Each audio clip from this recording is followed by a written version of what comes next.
Okay, good morning, class.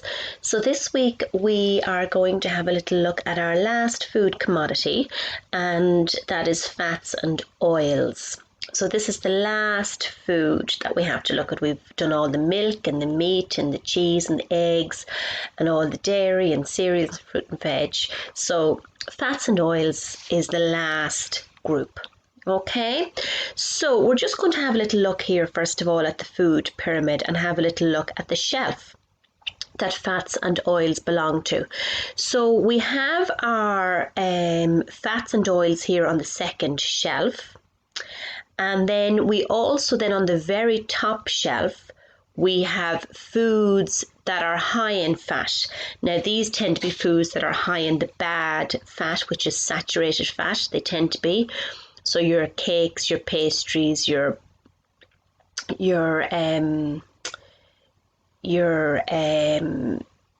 sweets, all of those foods high in sugar and also high in fat. So fat is what we're looking at. The fats and oils are what we're looking at, okay?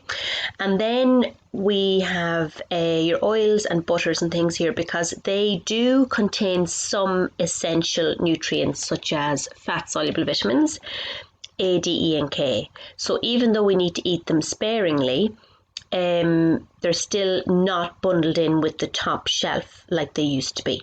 They're now on the second shelf. Okay? So just to look at that in a little bit more detail on the second slide there. So you'll see there a little guide to fats and oils and spreads, okay? And typically what a serving is. Okay, and some healthy eating tips for you to read through. Okay, so that would be a nice little fact sheet for you to maybe look up online from Healthy Ireland.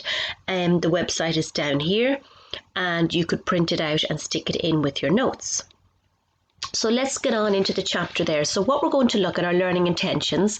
So to classify, so to group your fats and oils and to know some examples, to look at the nutritive and dietetic value, to explain how they're processed, to compare different spreads, to look at selecting, storing and cooking, and then the uses in the diet. So what's the difference between a fat and an oil? Okay, so spreads and oils provide essential fats, but these are only needed in really small amounts. We do not need a huge amount of these. So try and choose low fat and reduced fat where possible. Rapeseed oil or olive oil is better instead of hard butter or margarine or lard. So try and go with your rapeseed or your olive oil for cooking purposes. Choose any two each day, any 2 servings, and you'll see on the previous sheet what a serving is. And mayonnaise and oil-based salad dressings also count towards your oil intake, so try and choose lower fat options. Now, fats are solid at room temperature, so an example there would be butter. And oils are liquid at room temperature, for example olive oil, rapeseed oil, corn oil, sunflower oil, vegetable oil. Then you have visible and invisible fats. So visible fats are ones that you can clearly see, like butter and cream, or the fat on meat, or the rind on bacon, or the skin on chicken. Okay, they're visible. Invisible then are ones that are combined in food or within food, such as marbled through the meat. Or in cheese, you can't actually see the fat in cheese, but it is approximately 1/3 fat in cheddar cheese. Eggs have some fat and milk has a little bit of fat and pastry. So you can't actually see the fat in those foods, but it's there. So we also have to be aware of those. Now we're going to classify. So the 2 main groups are saturated and unsaturated. Now, our unsaturated ones are obviously our good fats, and our saturated are bad. They're animal sourced, usually come from an animal, and they need to be eaten very sparingly in moderation, these fats. Okay, now we just have to be very, very careful, okay? Our intake of these, particularly if somebody suffers from heart disease, they have to be careful how much saturated fat they take in, because it can clog arteries and it can lead to high cholesterol, it can lead to heart disease or heart attack. So we need to be careful, okay? And unsaturated ones are better, okay? Now, oily fish is an exception, because even though it's an animal, it does contain unsaturated fat, okay? So the saturated fats, we have suet in raw beef or mutton fat, found around the loins and kidneys, used in pastries and steamed puddings and minced meat. We have dripping, it's fat melted from beef, used for roasting and frying. We have lard, which is pig fat. Now, then dairy foods contain the saturated fat. So milk, cream, butter, yogurts and cheese. But however, these are still nutritious foods, okay? And if you are suffering from, well now cream and butter would not be as nutritious. Milk and yogurt and cheese are nutritious. These here would contain, cream and butter would contain a lot more fat. Okay, butter would have at least 80% fat, so that's huge. And cream has a lot as well. Double cream would have 48% fat, so that's a lot, okay? But the milk, the yogurt and the cheese are still nutritious foods. But you can buy low-fat cheese, you can buy low-fat milk and low-fat yogurts, okay, if it's a thing that you have heart disease. So there are varieties out there available, as you know, slim milk, light milk, low-fat milk, super milk. So there's lots of variations there. Okay, the cream and butter you'd need to be using in moderation and be careful with.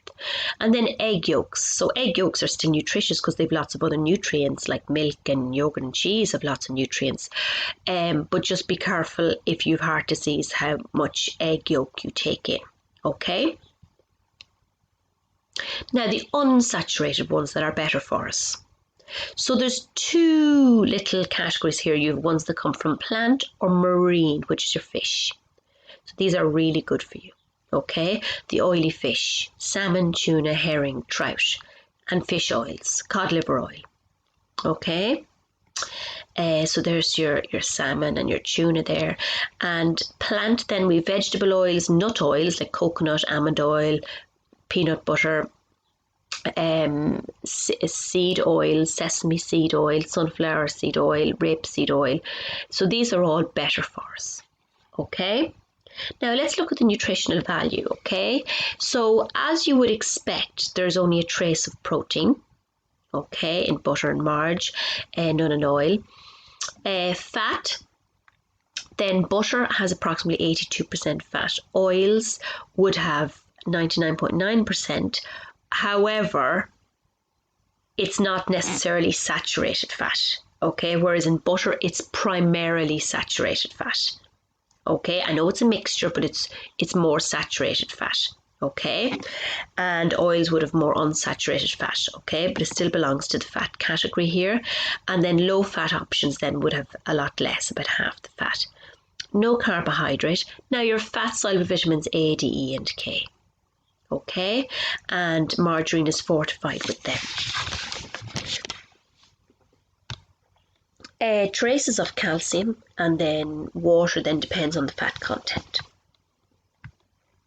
So the dietetic values, so a concentrated source of heat and energy, protect delicate organs like kidneys. So if you're dissecting a kidney in science class, you'll always see the layer of fat around because your kidneys need protection there on your back.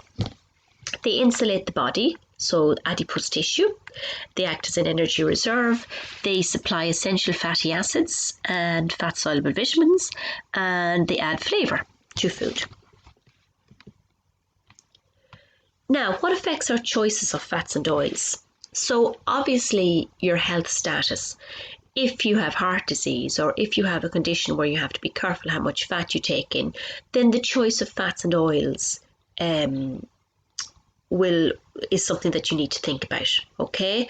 Do I want saturated or unsaturated? So butter versus a low fat spread.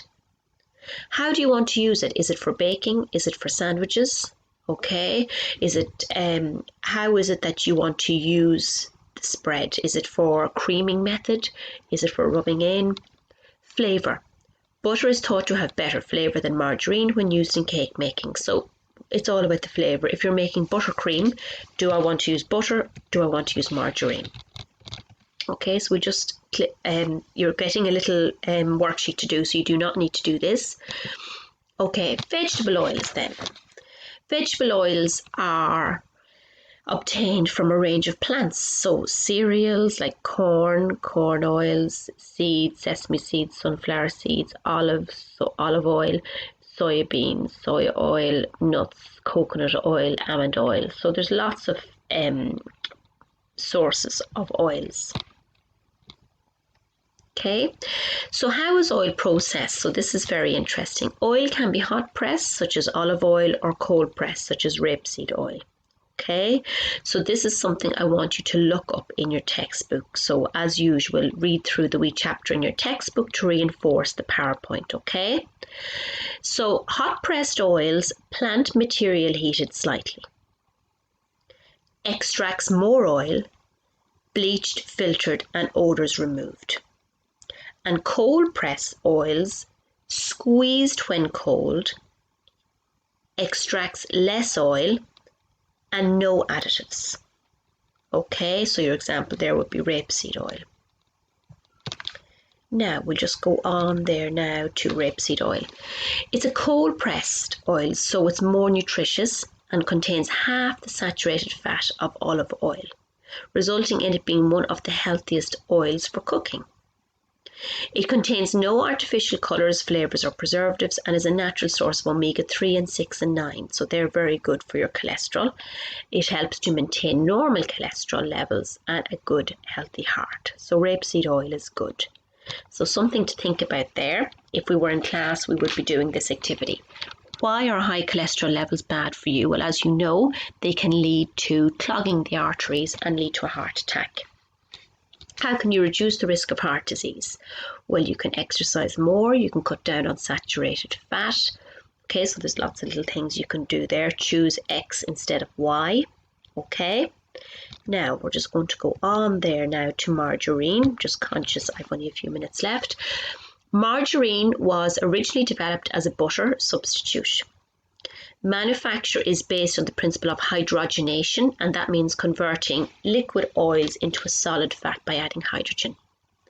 It contains trans fat, which is considered to be the worst type of fat you can eat.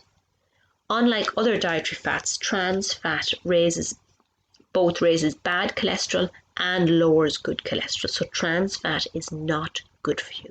So you do need to be careful of those margarines. Okay, we have block margarine like Block Stork, and we have soft tub margarine that some people use for creaming. Okay, so that's just a little bit there on how they are made, a little bit about them. Then another category are dairy spreads. So there's a wide range of these available. Okay, so you have low-fat dairy spreads. You have spreadable low-fat butters like Connacht Gold and Dairy Gold. And then you have functional spreads. So a functional spread would be like Benecol. Now this is very important because this here contains what are called plant stanol esters. And they are very, very good because they reduce your cholesterol. Okay, so some people with heart disease would take Benecol and use it on their sandwiches. Okay, Benecol or Fluoroproactiv are the two leading brands. Okay, now the uses of fats and oils, so for spreading on bread and crackers, to add flavour to food, to improve the appearance of sauces, okay, a little knob of butter to improve the appearance, make them glossy, to prevent sticking in cooking, and for frying. Okay, and then to create an emulsion such as mayonnaise, so where two things are forced to mix and they don't separate. Shortening, okay, to give pastry a crumbly texture. To act as a preservative and to make foods last a little bit longer, and then for creaming. Okay, so there's a little tasting session we would do if we were in class. and we would be discussing. So you can ask yourself those questions. Do I know them? Would I be able to answer them? Can I classify? Can I discuss? Can I classify spreads? And can I list examples? Okay, and culinary uses. So read through the chapter in your textbook and answer the accompanying worksheet, please. Thank you. Bye-bye.